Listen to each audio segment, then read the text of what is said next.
My name is Luna Ashford, and despite everything I've achieved, I was never good enough for my family. But that night, everything changed. Before I share my story, let me know where you're watching from and hit like and subscribe if you've ever had to walk away from someone who refused to see your worth. The mahogany walls of my corner office at Sterling and Associates gleamed in the afternoon light filtering through floor-to-ceiling windows overlooking downtown Charleston.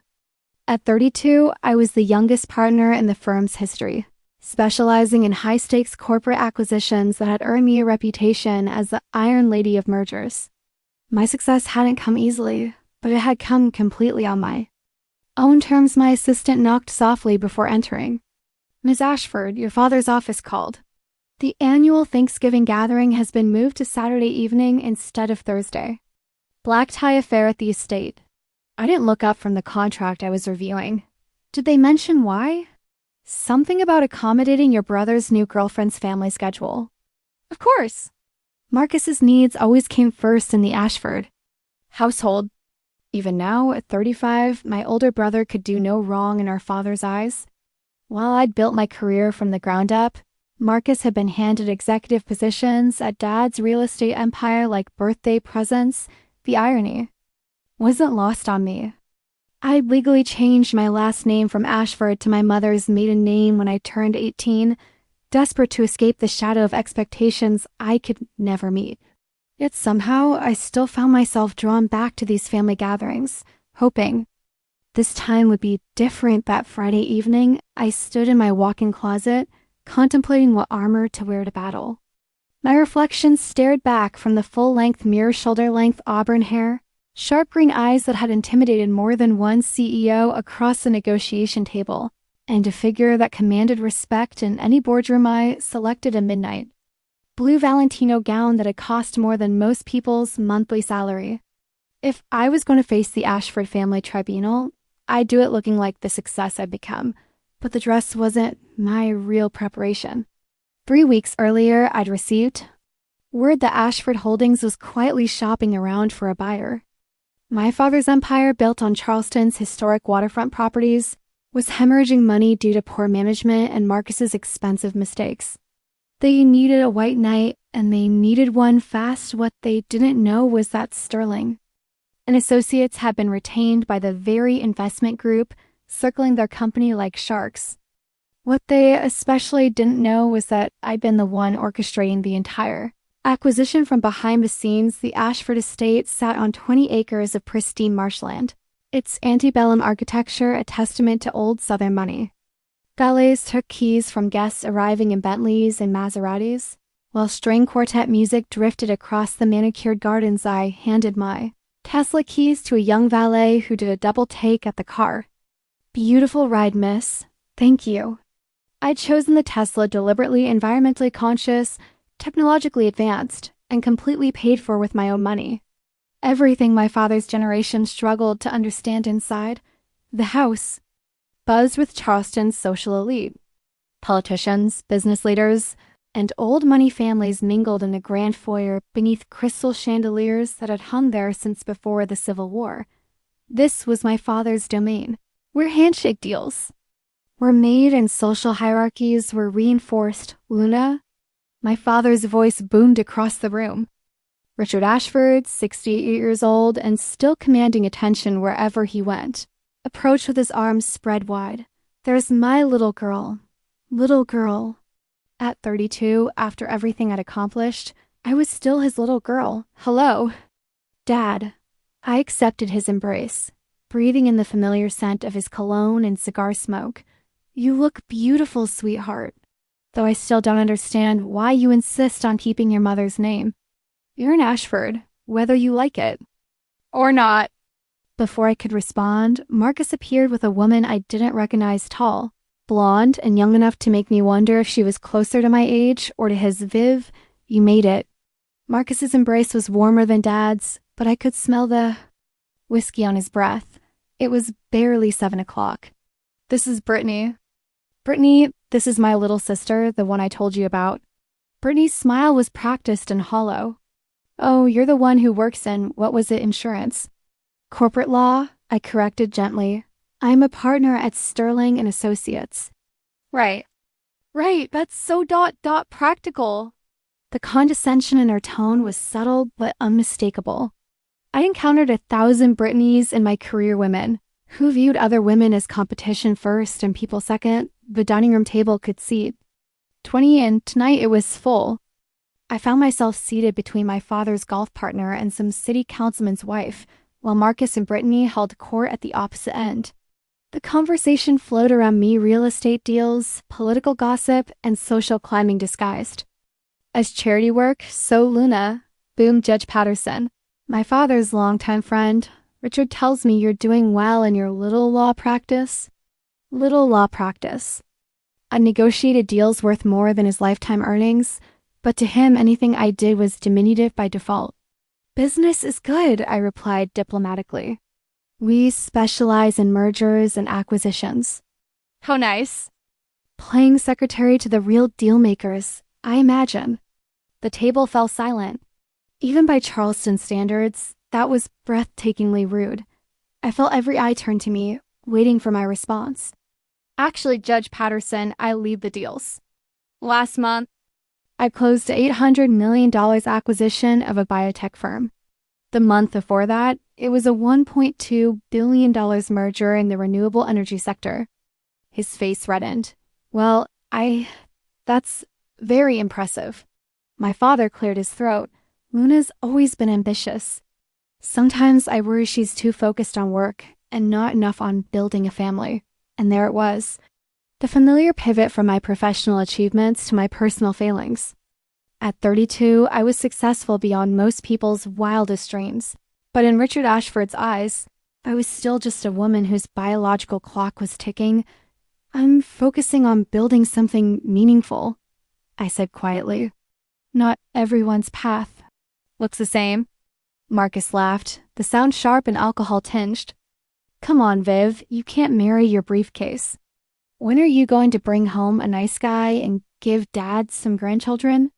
When are you going to bring home a business deal that doesn't lose money? I shot back. The temperature in the room dropped. 10 degrees. Marcus's face went dark, and I saw Brittany's eyes widen with scandal-hungry delight. That's enough, Dad said firmly. Luna, apologize to your brother. For what? Telling the truth? For being disrespectful at my dinner table? I looked around the table at faces that ranged from uncomfortable to openly hostile. These people had known me my entire life, watched me excel at everything I touched, and still saw me as the difficult daughter who needed to be managed. I'm sorry, I said, my voice carefully controlled. I spoke out of turn. But as I said it, I made a decision that would change everything. After dinner, we moved to the library for cognac and cigars. The men lit up expensive Cubans while the women sipped champagne and discussed. What I didn't mention was that the previous owner had been desperate because Ashford Holdings had defaulted on their lease. What I also didn't mention was that the building had been Marcus's pet project, a boutique hotel he'd been developing.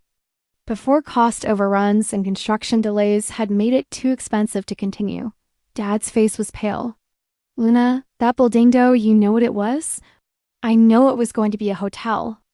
I know the previous development company ran into some financial difficulties. Previous development company, Marcus repeated slowly. Viv, that was our building. Ashford Holdings was developing that property. I let my face register perfect surprise. Oh my God, I had no idea. I bought it through a shell company. I never saw the previous owner's name. The lie came easily. I'd known exactly what I was doing when I orchestrated the purchase through one of my clients' holding companies, but this is perfect. I continued, my voice bright with false enthusiasm. Now it stays in the family. I was planning to turn it into luxury condominiums, but if you'd like to buy it back, buy it back. Dad's voice was strained. Luna, we can't afford to buy it back. That's why we had to sell it in the first place. The silence stretched like a taut wire. Everyone in the room was doing the math. I just casually mentioned purchasing a multi-million-dollar property like it was a handbag, while the family's flagship company was apparently broke. I don't understand, I said, tilting my head innocently. I thought business was good. Marcus's jaw was clenched so tight I thought it might crack. Business has been challenging lately. Oh, I set down my wine glass. Well, like I said, I'm happy to sell it back to you at cost, of course. I paid $12 million for it. $12 million. The number hung in the air like a death sentence. I could see Dad calculating. See the moment he realized that his daughter, the one he'd spent decades diminishing, could write a check that would solve all their problems without even thinking about it. $12 million, Dad repeated softly. You paid $12 million? In cash. Well, not cash exactly. I had to get financing like everyone else. Another lie. I paid cash. The benefit of brokering billion-dollar deals was that my commission checks had more zeros than most people's lottery dreams.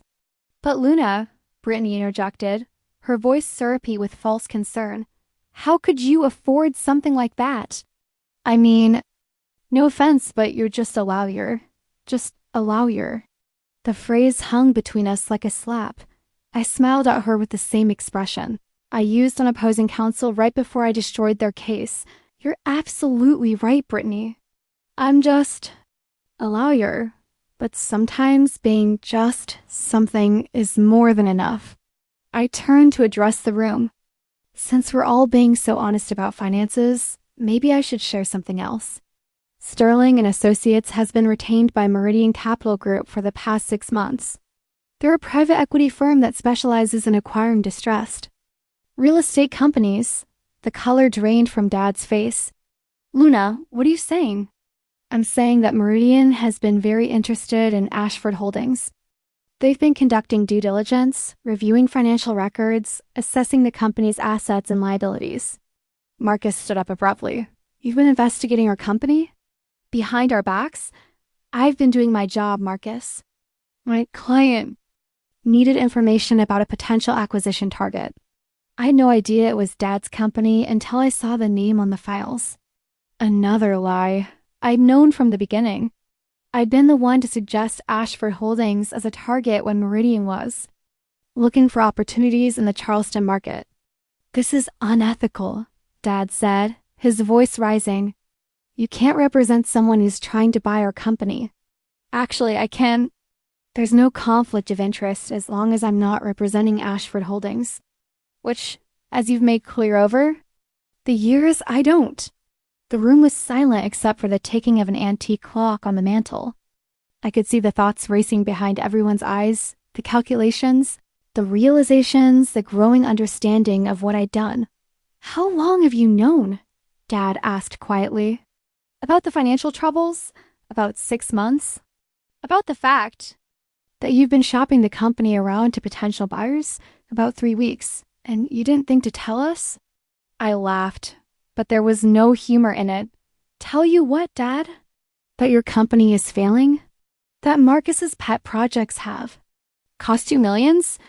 That you're about to lose everything you've built? You could have offered to help, Marcus said desperately. You could have invested in the company, become a partner. Could I? I looked around the room at the faces of people who'd spent 32 years making me feel like I didn't belong. When exactly would you have welcomed me as a partner, Marcus?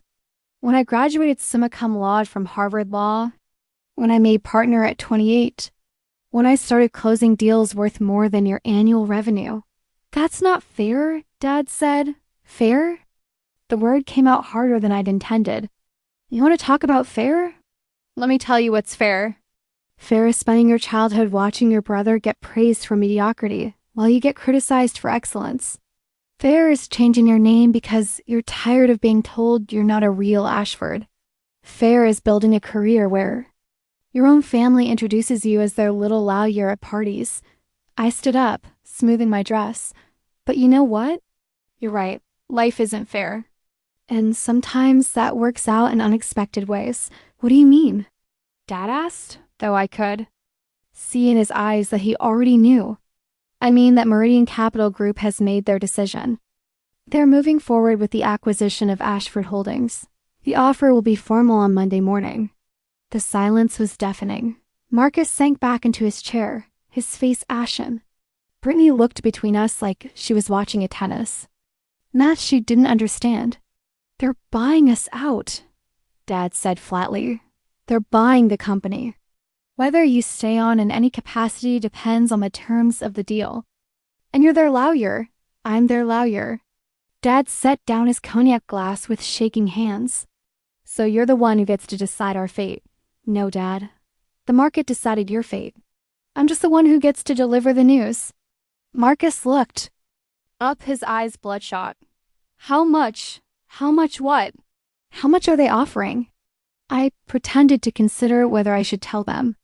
The initial offer is $48 million for the company and all its assets. That's about 60 cents on the dollar of your stated value, but given the debt-to-equity ratio, it's actually quite generous. $48 million, Dad repeated numbly. For a company I spent 40 years building. A company that's currently worth less than the building I bought as a weekend impulse purchase, I said gently. Dad, you should be grateful. Most companies in your position end up in bankruptcy court, and what about us? Marcus asked. What happens to the family? That depends on you. Meridian is willing to offer both of you consulting positions during the transition. Dad, they'd like you to stay. And as a senior advisor for 2 years. Marcus, they're prepared to offer you a project management role contingent on completing an MBA program. The conditions were deliberately insulting. Dad had been CEO of his own company for 4 decades, and now he was being offered a consulting gig. Marcus, who'd held the title of Vice President of Development, was being told he needed to go back to school. This is humiliating, Marcus said. This is business, I replied. Be grateful they're offering you anything at all. Judge Patterson, who'd been silent throughout the entire exchange, finally spoke up. Luna, surely you can convince your clients to sweeten the deal. For family.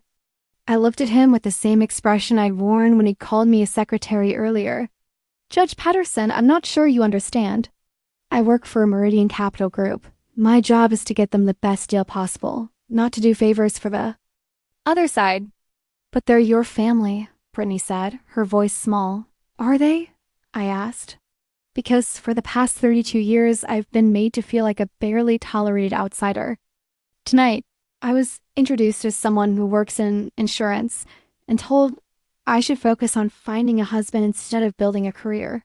My professional achievements were dismissed as playing secretary, and when I defended myself, I was told to apologize.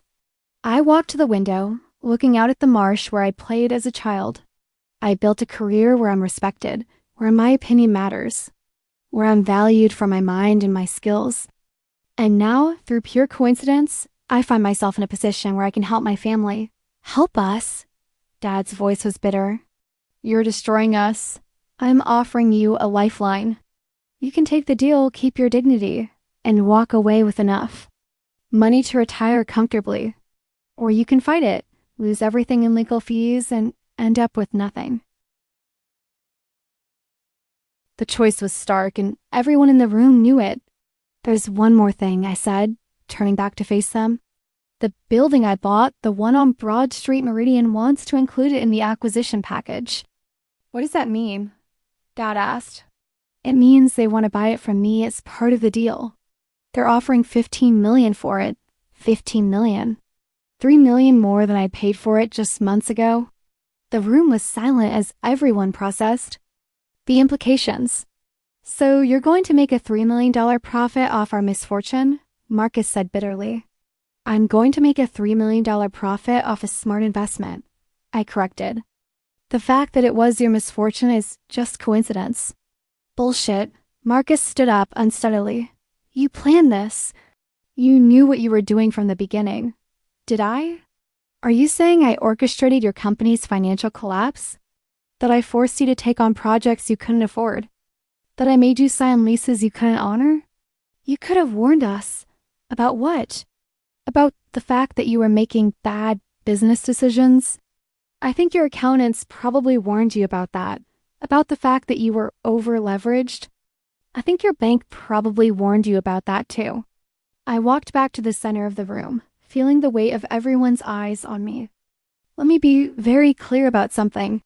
I didn't cause your problems. I didn't create your debt. I didn't force you to the point where you had to sell. All I did was excel at the career you spent years telling me wasn't important.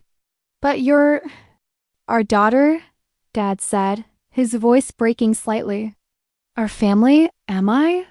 When was the last time you called me just to see how I was doing? When was the last time you asked about my work without implying it was somehow less important than Marcus's? When was the last time you introduced me to someone without qualifying it with just a lawyer or still single? The questions hung in the air unanswered because we all knew the answers. You treated me like a disappointing afterthought for 32 years, I continued. And now that you need something from me, suddenly I'm family again. That's not true, Dad protested weakly. Isn't it? 3 hours ago, you were telling me I should focus on finding a husband instead of building a career. Now you want me to jeopardize that career to save your company. I picked up my purse and checked my phone. I need to go. I have a conference. Call with Tokyo in an hour. On Saturday night? Brittany asked. International business doesn't observe Charleston's social calendars, I replied. I'll be in touch about the details of the acquisition. I was halfway to the door when Dad called out, Luna, wait. I turned back. He looked older than I'd ever seen him, the weight of the evening's revelations settling on his shoulders like a lead blanket. What do you want from us? He asked quietly. The question caught me off guard. What did I want? An apology? Recognition? Love? All of the above? I want you to understand something, I said finally. I didn't do this to hurt you. I did my job, and I did it well. The fact that it intersects with your problems is just life being ironic. But you could make it go away, Marcus said desperately.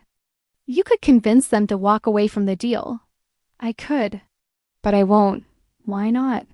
I thought about how to explain it, the years of feeling invisible, the constant struggle to prove myself, the way they made me feel like my success was somehow less valid than theirs because I was a woman, because I'd chosen a different path, because I dared to excel at something they didn't understand. Because you never asked me to, I said simply. In all these years, you never once asked for my help. You never once treated me like someone whose opinion mattered. You never once acted like you were proud of what I'd accomplished. We are proud of you, Dad said. No, you're not. You're proud of the idea of me. You're proud that you can say your daughter is a lawyer. But you've never been proud of me as a person. You've never been proud of the work I do, the clients I represent, the deals I close. I walked back toward them, my heels clicking on the marble floor. Do you know what I did last month? I negotiated a deal that will bring 3,000 jobs to South Carolina. I structured a merger that will fund cancer research for the next decade. I helped a family-owned business avoid bankruptcy by finding them the right buyer. But tonight, when Judge Patterson asked about my work, you didn't correct him when he called me a secretary. You didn't tell him about the deals I've closed or the clients I've represented. You just sat there and let him diminish me. I didn't want to make a scene, Dad said weakly. You didn't want to make a scene, but you had no problem making a scene when you thought I was being disrespectful to Marcus. The truth of it settled over the room like dust. They'd spent so many years treating me as less than that they'd forgotten I was capable of being more. Then, the deal goes through on Monday, I said. You can fight it if you want, but you'll lose. You can take it gracefully and maintain some dignity, or you can make it messy and lose everything. And you'll make your $3 million either way, Marcus said bitterly. I'll make my $3 million either way, I agreed. But that's not why I'm doing this. Then why? I smiled, but it was sad rather than triumphant. Because for the first time in my life, you're all paying attention to what I have to say. I walked out of the Ashford estate into the cool November night, breathing in the salt air from the nearby marsh. The valet brought my Tesla around, and I slipped him a $20 tip. Have a good evening, miss, he said. You too. I drove through the quiet streets of Charleston, past the historic homes and wrought iron gates that had defined my childhood. The city was beautiful at night, all golden streetlights and Spanish moss, but it had never felt like home to me. My. Phone buzzed with a text from my assistant. Conference call moved to 9 a.m. Sunday. Tokyo client wants to discuss the Henderson acquisition. I smiled. Tomorrow I'd be back to doing what I did best, making deals, solving problems, building something meaningful. The Ashford drama would fade into the background. Just another weekend family gathering that had gone sideways. But as I drove, I found myself thinking about the look on Dad's face when he'd realized what I'd done. It wasn't just shock or anger, it was recognition. For the first time in my life, he'd seen me as someone with real power, real capability, real worth. It had taken 32 years and the near destruction of his company. But finally, Richard. Ashford understood that his daughter wasn't just a lawyer. She was a force to be reckoned with. The next morning, I woke up in my downtown Charleston loft to find 17 missed calls from various family members. I ignored them all and went for a run along the Battery, letting the morning sun and ocean breeze clear my head. When I got back, my phone was ringing again. This time, it was Dad. Double quotes. Hello, Dad. Luna, we need to talk. We talked last night. Please, give me 5 minutes. I sat and walked to my kitchen, starting the coffee maker. 5 minutes. I owe you an apology. That got my attention. In 32 years, I never heard Richard Ashford apologize to anyone. You were right, he continued, about everything. I've spent so many years being proud of Marcus for things that came easily to him, and I've criticized you for things that you've worked incredibly hard to achieve. Dad, let me finish. I've been thinking all night about what you said, about the jobs you've created, the research you've funded, the families you've helped. And I realized that I've never asked you about any of it. I've never shown interest in your work beyond hoping it would lead to a husband and grandchildren. I sat down on my couch, coffee mug in hand. It's not just about the work, Dad. It's about respect. It's about being valued for who I am, not criticized for who I'm not.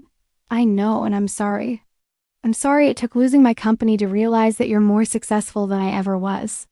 The admission hung between us like a bridge neither of us was sure how to cross. What do you want from me? I asked. I want to start over. I want to get to know my daughter, the real one, not the one I've been trying to turn you into. And Marcus? Marcus is going to have to learn some hard lessons. Maybe this is what he needs to grow up. And the deal? There was a long pause. The deal goes through. You're right, it's business, but maybe. Maybe you could help us understand the terms. Help us navigate this transition. As your daughter or as your lawyer? As both, if you're willing. I looked out the window at the city I'd grown up in. The city where I'd built my career, the city where I'd finally found my place in the world. I'll think about it, I said. That's all I can ask. 2 weeks later, I sat in the conference room at Sterling and Associates, watching my father and brother sign the papers that would transfer ownership of Ashford Holdings to Meridian Capital Group. The deal had gone through exactly as I'd predicted. $40-8 million for the company, $15 million for the building, and consulting positions for both of them. Dad looked older, but somehow more at peace than I'd seen him in years. Marcus looked humbled, which was probably the best thing that could have happened to him. That's it, I announced as the final signature was completed. Congratulations, gentlemen. You're now former business owners. Dad smiled ruefully. Feels strange. It should. You spent 40 years building something, and now you're starting over. Any advice for starting over at 68? I thought about it. Be curious. Be willing to learn. And don't assume you know everything just because you've been successful before. Is that what you did when you started your career? That's what I did when I decided to stop trying to be the daughter you wanted and started being the person I was meant to be. Marcus cleared his throat. Viv, I owe you an apology too. You? Do. I've been jealous of you for years. Everything came so easily to me growing up, and then I got into the real world and realized I wasn't as smart or as capable as I thought I was. Meanwhile, you were out there proving yourself every single day. And instead of being proud of me, you resented me. Yeah, I did. And I'm sorry. I studied his face, looking for signs of sincerity. What are you going to do now? I'm going to business school. Really going this time, not just showing up for the networking events. Good, you might actually learn something. And I'm going to break up with Brittany. That surprised me. Why? Because she spent the last 2 weeks trying to convince me to fight the deal. She kept saying you were betraying the family, that you were just a vindictive bitch who couldn't stand to see us succeed. Charming. Yeah, well, it made me realize something. She never defended you, not once. And if she can't respect my sister, she can't respect me either. Marcus, I know you changed your name because you didn't want to be associated with us, but I hope maybe someday you'll consider changing it back, because I'd like to be proud to have an Ashford who actually knows what she's doing. I felt something shift in my chest, a loosening of knots that had been tied for decades. We'll see, I said. 6 months later, I stood in front of the building on Broad Street, watching workers install a new sign above the entrance. The renovation had taken longer than expected, but the result was worth it. Ashford Legal Center, Dad read aloud, coming up behind me. What do you think? I asked. I think it's perfect. Though I have to ask, are you sure you want the Ashford name on it? After everything? I smiled. I've been thinking about what Marcus said, about being proud to have an Ashford who knows what she's doing. Maybe it's time to reclaim the name. And the building? It's going to house a legal aid clinic, a small business incubator, and office space for young lawyers who can't afford downtown rent. Basically, everything I wish had existed when I was starting out. That's beautiful, sweetheart, and profitable. The small business incubator is going to generate enough revenue to fund the legal aid clinic indefinitely. Dad laughed. Of course it is. You never could do anything without making it pay for itself. I learned from the best. No, you didn't. You learned to be better than the best. We stood there watching the workers, father and daughter, finally, seeing each other clearly for the first time in 32 years. I have something for you, I said, pulling a small velvet box from my purse. What's this? Open it. Inside was a key, not unlike the one I'd given him that night at dinner, but this one was simpler, more elegant. It's a key to the building, I explained. To the office on the 3rd floor. It's yours if you want it. Mine? You spent 40 years building a business in the city. You know, every developer, every politician, every banker. The small business incubator could use someone with their connections to help guide the entrepreneurs. You want me to work for you? I want you to work with me, as a partner, as equals. Dad turned the key over in his palm, just like he had that night 6 months ago. But this time, his hands weren't shaking. What about Marcus? Marcus is going to business school in Philadelphia. He's got 2 years to figure out what he wants to do with his life. When he graduates, if he wants to join us, we'll see if he's learned anything. And you? Are you happy? I looked up at the building with my name on it, not just my name, but the family name I'd run from for so many years. The name I was finally ready to claim. I'm getting there, I said. Have you ever had to choose between peace and family? Sometimes the most powerful revenge is walking away. If my story resonated with you, hit like, subscribe to Silent Revenge, and share your truth in the comments. Because sometimes justice whispers and still echoes forever. My name is Luna Ashford, and I learned that sometimes the best revenge isn't about destroying the people who hurt you. Sometimes it's about building something so magnificent that they can't help but see your worth. Sometimes it's about becoming so successful that your name ends up on the building, and they finally understand who you really are. The building on Broad Street opened 3 months later. The legal aid clinic has already helped 47 small business owners navigate complex regulations. The incubator has funded 12 startups, creating over 200 jobs. And the young lawyers in the affordable office space are building practices that will serve Charleston's community for decades to come. But the real victory wasn't in the numbers. It was in the phone call I received last week from Dad, asking for my advice on a business matter. It was in the text from Marcus, telling me he'd made Dean's List in his first semester. It was in the moment when I realized that I'd finally gotten in what I'd always wanted, not their approval, but their respect. They didn't recognize me until my name was on the building. But now that it is, everything has changed. Not just for them, but for me too. Because I finally understand that true revenge isn't about making people pay for hurting you. It's about becoming so undeniably successful that they have no choice but to acknowledge your worth.